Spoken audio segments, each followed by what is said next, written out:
Awesome. So it's completely God. Rachel, great job for the benevolence. And Rachel was talking completely about the heart. And that's completely God, because this evening I'm talking about wholehearted devotion. And this is just amazing. What does Google, like Rachel said, Dr. Google, what does Google say about wholeheartedness? Being completely and sincerely devoted, determined or enthusiastic. But what does God say about wholeheartedness? We know that he speaks about wholeheartedness a lot in the Bible, and we read about it often. And in Mark 12, verse 30, the Bible says that we need to love the Lord our God with all of our heart. In Colossians 3:23, it says, work at everything with all of your heart. And in Psalm 119, verse 2, we know it very, very well. It says, we're happy when we seek God with all of our heart.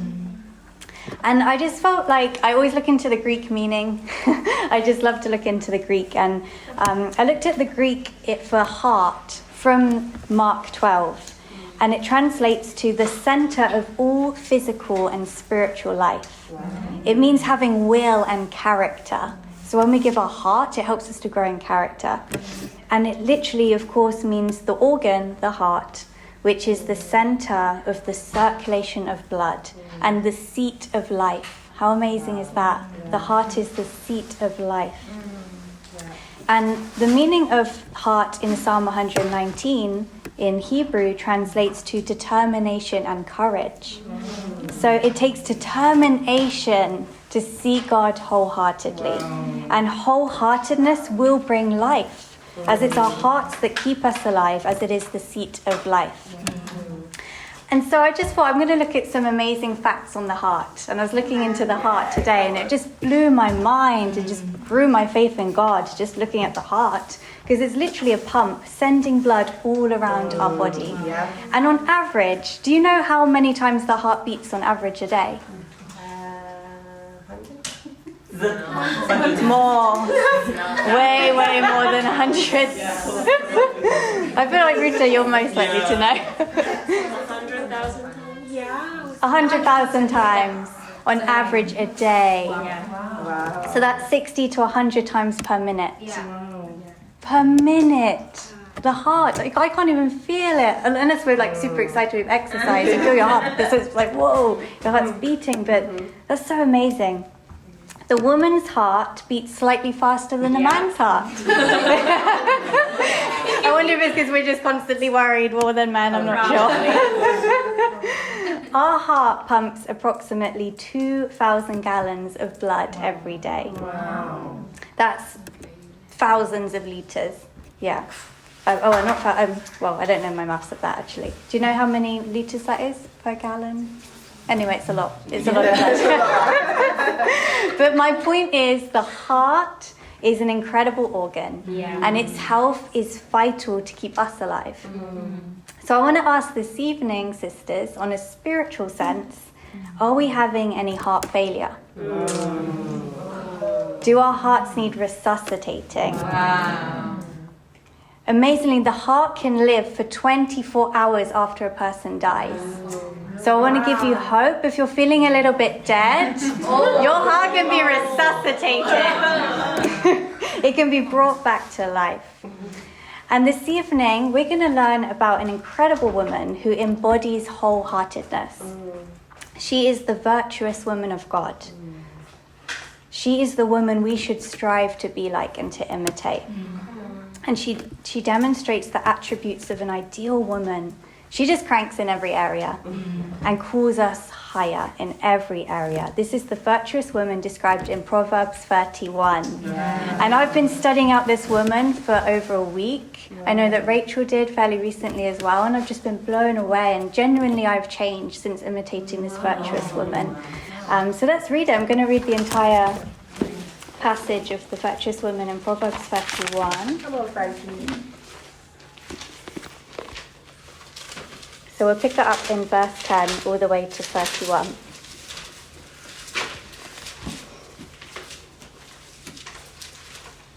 So the Bible reads, "A wife of noble character who can find?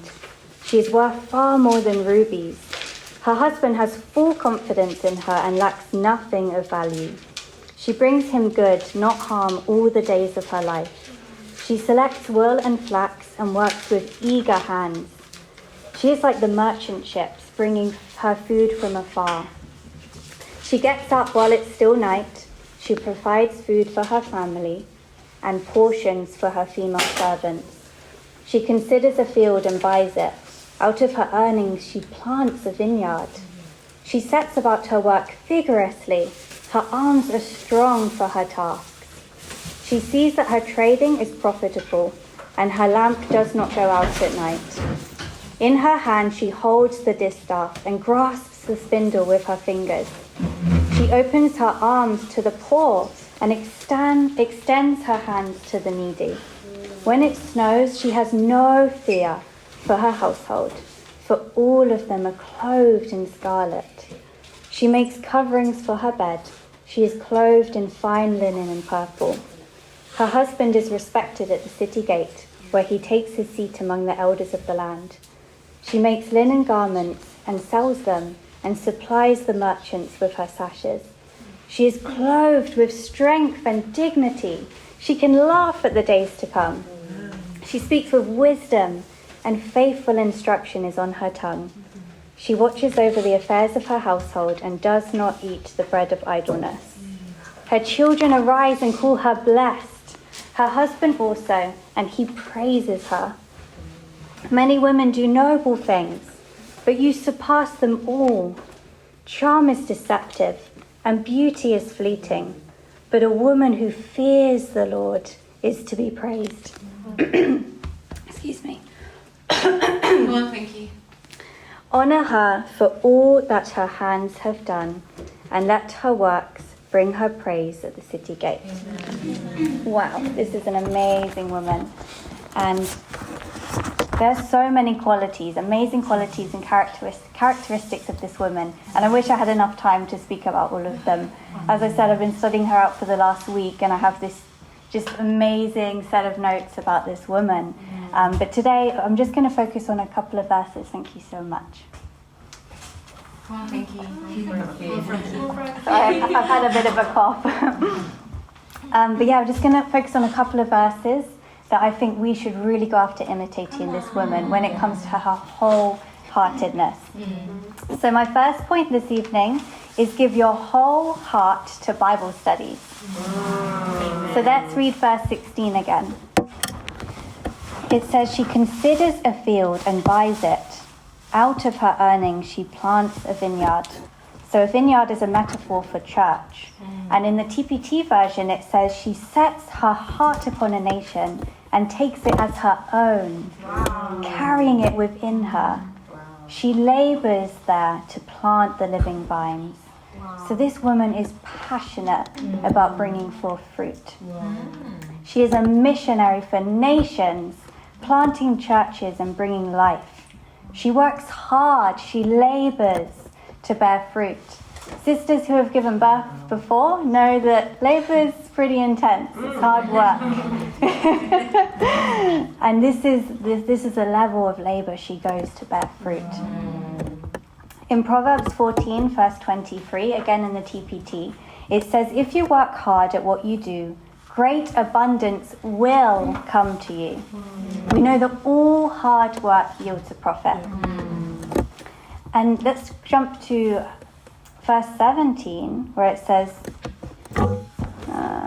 she sets about her work vigorously. Her arms are strong for her tasks. So she sets about her work vigorously, in other words, with great effort. And why do I feel very passionate to share this verse this evening? Because I've seen in our region that we're not working vigorously. And I really, really want us to come together and just really grow in this area when it comes to studying the Bible with women.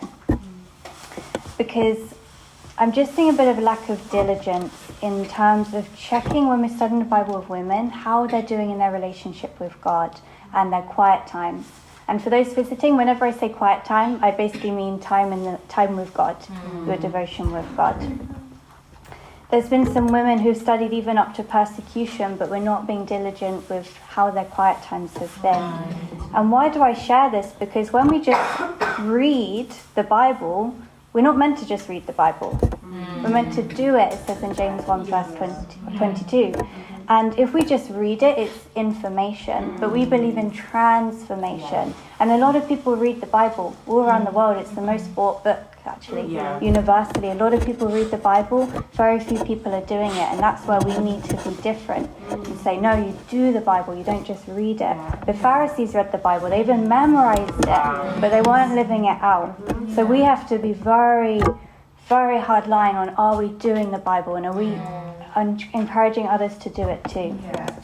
If you're not calling the women you study to Bible, if you're not calling the women that you study the Bible to a high standard of seeking God wholeheartedly, it's because you don't have deep convictions in it yourself. You don't have deep convictions in seeking God wholeheartedly. Because your ministry is a reflection of your leadership. So if your women who are studying that being your ministry aren't being taught to have amazing quiet times, it's because you don't deeply have a conviction in that yourself. If you're having lukewarm quiet times yourself, you're going to make a lukewarm disciple. And they will eventually fall away. And I've learnt this the hard way with Feffen. You'll remember her. I believe I made her into a disciple of Frankie. I wasn't strong on making sure she was having really good quiet times, and sadly she fell away. But we really need to make sure, are they having really deep quiet times? That it's not about us, but it's about the Word of God. This is so, so important.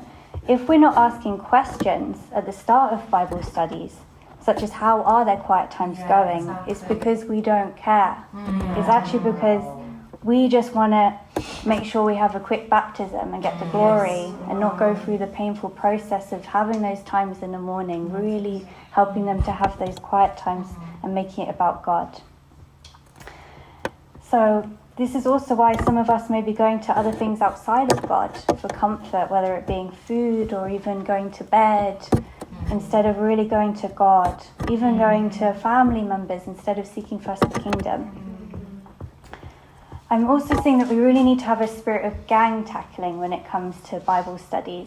I don't know if you saw the picture that Luke shared on the North Legion chat on what gang tackling looks like. It's quite intense. But this is what it means to help a woman to become a disciple. It takes a village to make a disciple. And we need to have the spirit to work together. You know, I think it was just yesterday or the day before, I asked the campus sisters who can help with a study today. And I only heard back from 2 sisters, one being Rachel, who's an intern, but it's just a lack of heart of wanting to work together. I'm seeing that a lot of us are passionate to have our own Bible study to get the glory, but what about helping our sisters? And that's the spirit that we need to have to be fruitful, because you can't be fruitful alone. I'm seeing that sisters are leading Bible studies alone, because other sisters aren't joining. This might be partly that there needs to be better organisation to get the sisters to make sure everybody's free, but I do think it's partly that there's not many people just being the first to volunteer. That's often people saying, I have a Bible study, can anybody help? And then it's just silent. So we really need to be in this together, sisters. Amen. Are you the first to offer support if a sister needs help?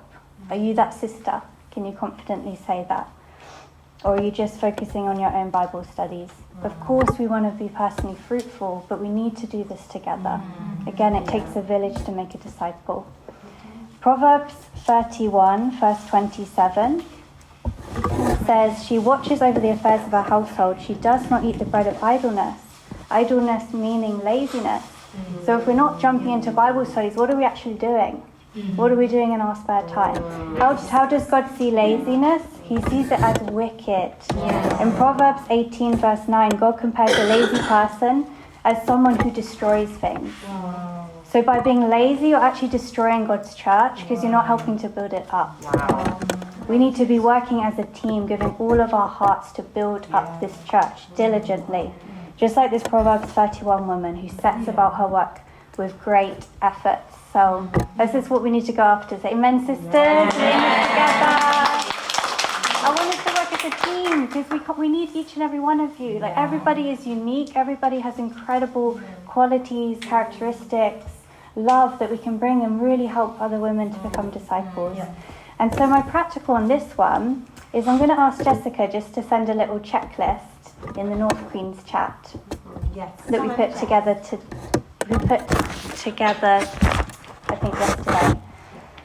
I need my phone to just look at it, sorry.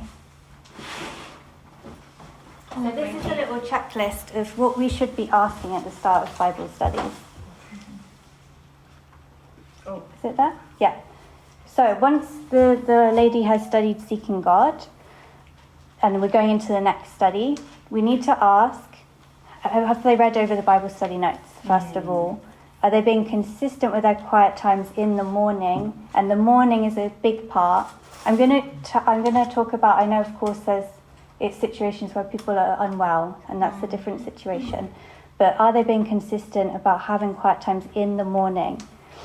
What are they reading and learning in their quiet times? Are they reading the book of John? We've had some women studying, they're having quiet times but not even reading the book of John. So checking, what are you actually reading? Are they taking notes? This is huge in seeking God wholeheartedly. What is the application? What is the practical? And do they just have any questions from the previous study rather than just rushing into the next? So these are very, very important questions to be asking. And then after discipleship, something that I really want to implement is making sure we're going out and sharing with that woman straight after, rather than just rushing to the next study. Because it's one thing, okay, intellectually this is what it looks like to be a disciple, but we're actually training them to go sharing to become a disciple. So this is super, super important. Do they know any other disciples, and who do they want to help save? So instantly becoming outward focused. Can you join a Seeking God study that I have set up? Like getting them in the battle, actually training them to become a disciple. So it's not information but transformation. So this is what I want to implement, which is going to be great. So that's the practical we can go after, and it's just good to have this checklist. Okay, have I asked these questions? Are they going after it?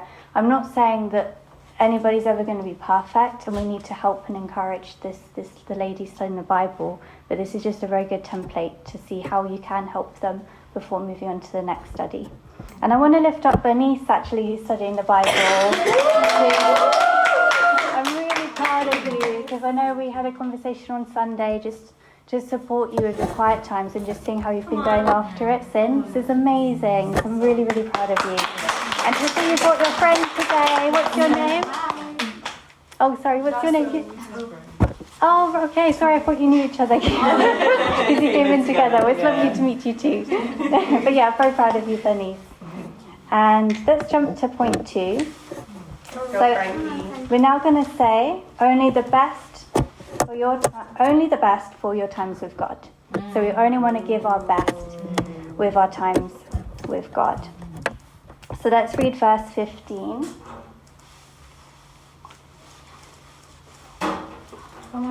Proverbs 31.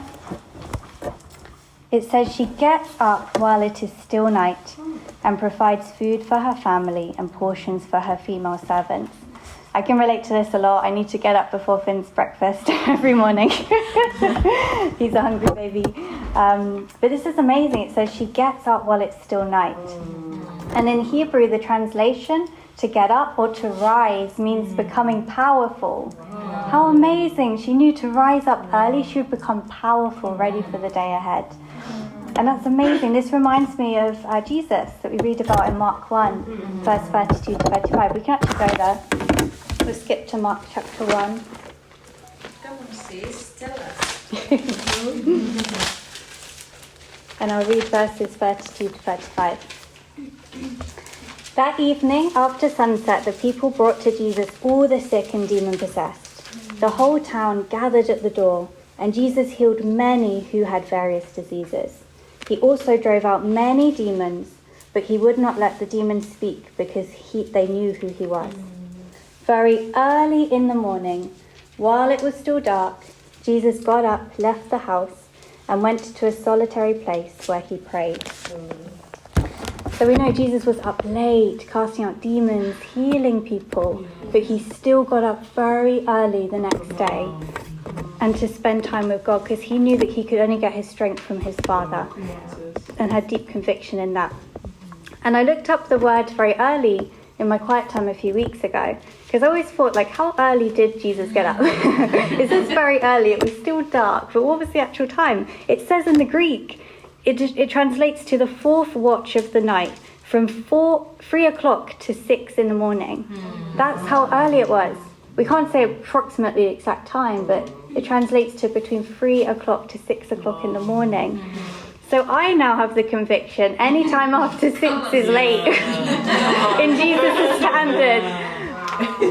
Again, eat the fish, spit out the bones if you have a health issue, if you're elderly. I'm not saying be unwise, but I'm just seeing here for the younger sisters who are healthy, we can get up at 6. 100%. This is the standard that Jesus, we want to imitate Jesus and have cranky quiet time.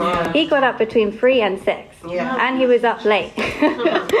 And this is amazing. You know, I was discipled by Luke after giving birth, just to really go after my early mornings again with God, because it was a struggle in the mornings after I gave birth to Finn. My goodness, Jess gets it, yeah. Even like just getting up at 7 was hard, and it's really amazing with our body how we can have a natural body clock. And my body naturally wakes up at 5 now, because it's just gotten back into that rhythm again. So I think it's important to try and have a goal to have the same time to wake up every morning, regardless if you have work, just to have that mindset, this is my set time to wake up. Of course, if you're unwell or you really did have a difficult night, I'm not saying be legalistic, but I think it's really amazing. And again, just to remind you that to arise early in the morning in Proverbs means to become powerful. So our times in the morning give us power. You know, I just felt so free this morning. I went out at 6. I read at 5 a.m. Then I pray. Then I have Finn's breakfast. Then I go for exercise. And that's my power morning. And I feel powerful. I've risen for the day. I'm ready to go. And it just makes me feel so good. Like you feel filled with the Holy Spirit. There's just something so magical about early mornings with God. And that really starts also with the night before. It says in Psalm 1 to meditate day and night. So if we go to bed with a spiritual mindset, meditated on scripture, it's actually easier to get up early in the next morning. But sisters, news has come back to me that there's some sisters having quiet times in their beds. Ooh. And I'm talking to sisters who don't have health issues. Do you think that's wholeheartedness?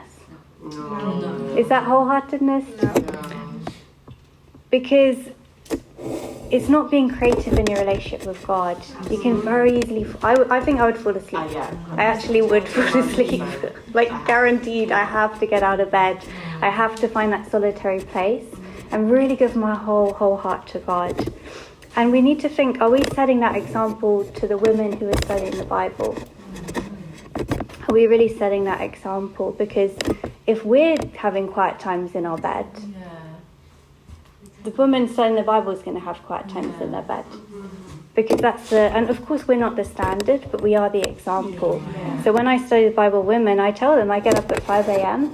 and I go outside and pray, or I get down on my knees outside of my bedroom and I exercise, and that is my example. Of course, everybody's different. Other people have health issues, but are we really setting that just cranking example in our wholehearted devotion?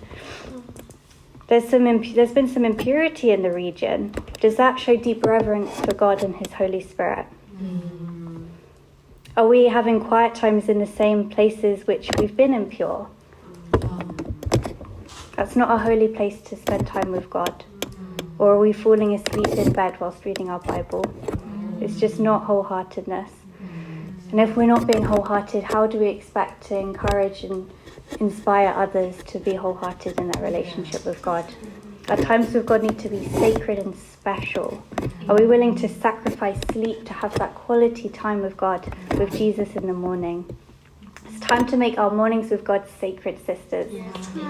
I want to lift up two very special sisters of mine who I love so dearly, and that's Josie and Jessica. Because these sisters work full time. Jessica has a baby, but they get up very early so that they have that good time with God in the morning. I know that Josie even gets up at 4. Yes. And I think Josie's an amazing example for your household of this, just really giving your whole heart to God. Even though you have a very, very busy day, you're like, no, I have to get that time with God. I actually went out, it was like 5 to 5, and I went on my balcony and I heard like this angelic singing. I was like, I thought there was an angel because I couldn't see anything. And then I looked and I just saw Josie around the stadium singing at 4 to 5, just singing her heart out to God. It was amazing. And Jessica, just how you're a full-time worker in the world, but you have a full-time heart for the ministry. Yes, and I think you're doing more than some sisters who have more time than you. And I think you're just you are not idle whatsoever. If anything, I'm like, Jess, okay, calm down a bit, like, have some lunch. So I just really, really want to lift you both up. I think you're very, very good examples. But yeah, I mean, I even read, this really shocked me, just going back to the heart, that statistically, heart attacks commonly happen early on Monday mornings, which I thought was quite bizarre. Like, why Monday mornings? And often in the winter as well. And I thought, wow, like, what's happening? Are these people just so devastated to go to work? It must be a very high-stress environment. But it did make me think, are we going to let Monday mornings or this cold weather stop us from giving our whole hearts to God? You know, it is getting colder. It can be very tempted to spend that extra half an hour, hours in bed, you know, but are we really going to seek God wholeheartedly, even on those Monday mornings? I can be tempted after Sunday to be like, oh, I just need to rest all day on Monday, but we need to get back at it and really seek God wholeheartedly. Because Jesus gives life in the morning. He really does. And you know, the only time I've had quiet time in bed, other than if I've been sick, was when I was in labour. So I actually was in going into labour, and this is so funny. I tapped Luke on the shoulder. I was like, honey, I'm going into labour. He was like, no, you're fine. And he went back to sleep. So I was like, okay, I'm going to have a quiet time.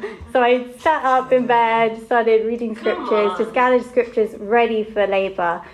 Just meditating on John. The sorrow will come when she's giving birth, but it's forgotten the moment she sees the child. I just kept meditating on that. And I had a super smooth birth. Like, she came in 3 hours. It was amazing. But that's the only time I've really had quiet time in bed. So what's your reason, sisters? I was in labour. I was about to give birth, so I think that was a valid reason to have quiet time in bed. But what is your actual reasoning? There's so many creative places you can go and just spend that quality, creative, beautiful time with God and make it sacred. Again, I just want to reiterate, if it's health issues, that is completely different. Of course, that cannot be helped. But let's go back to Proverbs 31. And I'm going to read verse 25. And this amazing woman, she is clothed with strength and dignity. She can laugh at the days to come. Wow, it says she can laugh at the days to come. And it just shows that you can have like this lightheartedness even when trials come. And I was looking up, even laughing is good for the heart. It's good for the health of the heart. It actually boosts your immune system. It reduces stress. So even on a physical sense, laughing is so good for us. But in a spiritual sense, we can become lighthearted to challenges, to our trials, to our tribulations, when we find that strength from God. And it all starts with our morning with Him and our devotion. So my practical for those who are not physically weak is to aim to get up 6 a.m. at the latest. Because if we remember Jesus' standard, it was between 3 and 6 a.m. in the morning. So really have that goal. 6 a.m., past that is too late to really give my whole heart to God. And to really find creative ways to be intimate with Him. Find different ways to spend time with Him to really make it sacred. And for those with health issues, just really make it your goal. No matter the time, the first thing I'm going to do is make it about God. Because I think as the day gets later, there could be so many distractions. But really have that mindset. No matter what the time is, God comes first, no matter what. Even if it's just as soon as I wake up, turn to a scripture. Just make it about God. And my final point 3, is devoted fully in lifestyle. So, this woman, I feel like everybody was already convicted. This woman obviously cranks in every area, wholehearted in everything that she does. And we need to imitate this, to really give our whole hearts in every area. So how inspiring would you say your life looks to the world right now? Do women look at your life and think, I want to be influenced by that woman. I want a life like that. Because we need to actually set an example to the lost. We need to inspire the lost. We know that in Mark 7, verse 37, Jesus did everything well, which is challenging.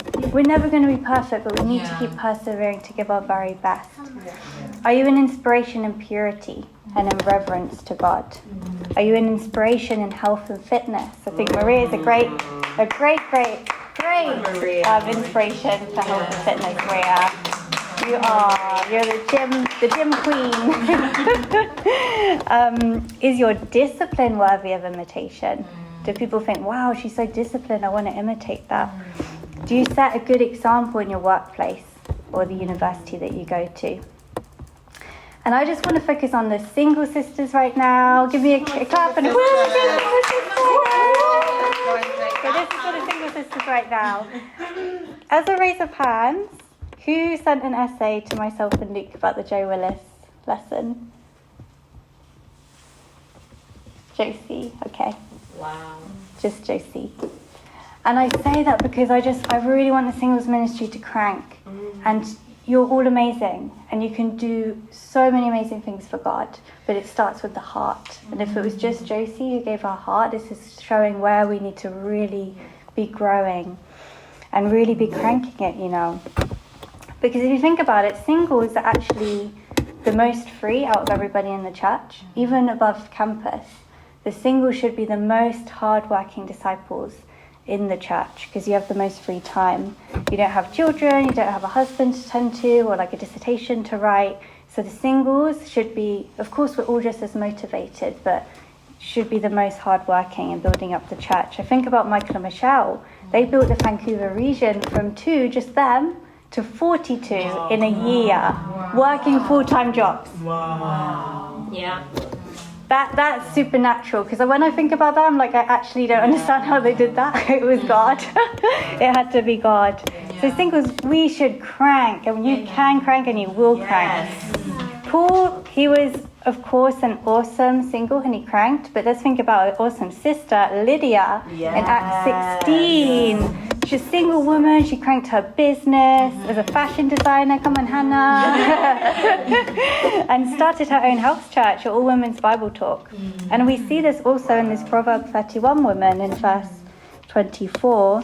It says she makes linen garments and sells them and supplies the merchants with sashes. Just amazing, cranking business women. I think Andrea has an awesome business mindset. Yeah. So single sisters, I want to give you permission to have vision. Yeah. You know, there's a single disciple in Paris who recently just got a job with 6-figure digits. Whoa. So he has a 150,000 euro salary as a disciple. Think what you can do to build up the kingdom. It's like, think that big. We can dream that big. And I love, Andrea shared with me her dream the other day at Bible Talk. Her dream is to invest in properties and actually buy properties and build kingdom. It gets better than that. That's not. She wants to build kingdom like villages and living spaces. So it's like a living, like this, like Canada Gardens for all disciples. And there's just like beautiful therapeutic gardens. I just think that's such an amazing vision. And that can be done, 100%. So they want a dream like that. Hannah, you have an awesome handbag business. It's very entrepreneurial, and that can like grow even more. Just even dream big, even more for your handbag business. You know, I think about Hannah, Italian Hannah. You could have a whole animation company working with Pixar and Disney. Another like quirky. You'd be more quirky, I think. But that can be your vision, you know. And I just think about Grace, who's now co-leading the Spanish ministry. amazing. So wow, look where God is going to use this. It's just amazing. But we could even go bigger than this, sisters. So I want to just give you vision that the singles ministry can be like the most crankalicious. I think I feel like the singles can kind of be like forgotten about because we focus so much on campus, but you can crank it, honestly, and really just have the mindset that you can work even harder. For the married sisters, let's just be awesome wives and obviously everything else. And campus sisters, I think it's time to grow. A lot of our sisters have just graduated, so our campus little bubble is very small, and we really need to just grow, sisters. So let's go after it. But my conclusion of this evening is if we look at all 3 points, I said give your whole heart to Bible studies. That starts with G. Only the best for your QTs. O. Devoted fully in lifestyle. That's a D. What does that spell? God. We need to be wholeheartedly devoted to God, and it's through our wholeheartedness that this will trickle down for us to be diligent in Bible studies, for us to be that inspiration in our lifestyle. It all starts with God. It all starts with our relationship with Him. So let's go after having those amazing times with God in the morning, sacred times, making sure we're diligent, asking questions, and really just go after it. All starts with God.